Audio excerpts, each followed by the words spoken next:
السلام عليكم. كاين بعض الناس يدير في راسو ولا يقول مع نفسه اني ما نزيدش قع نروح للمعاصي. يقولها هو كما هاك. انا شخصيا بالك نقول فيه، واي واحد يقولها. اي انسان يقول انا ما نزيدش نروح للمعاصي ومبطل، ساعة ما يقدرش. يعني مثلا يشوف طفلة عاقبة قدامه، خلاص ينسى قاع وش قال، ويدير المعاصي ويدير الحوايج ديك الشينة والأفكار هذيك الشينة ذيك.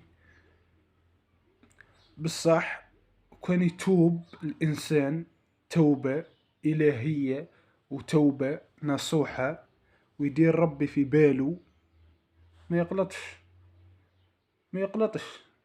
أناني ذروك شخصيا سييتها. أنايا سييتها، درت ربي سبحانه في بالي، ودرت ربي سبحانه بين عينيا. أني ذروك أني الحمد لله يا ربي. يعني أي حاجة تجيني أني نتجنب فيها. أي طفلة نشوفها ندير روحي قاع ما شفتش.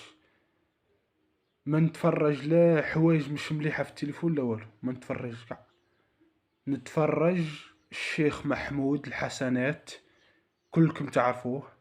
نتفرج زينب محمد، نتفرج أميرة كويس، ماهر زين، مؤمن الجنان ساعات شبرك.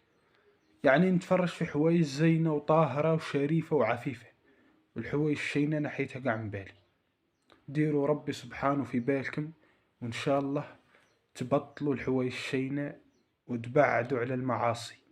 أخوكم سفيان حمد من بلدية حد السحاري، ولاية الجلفة. السلام عليكم.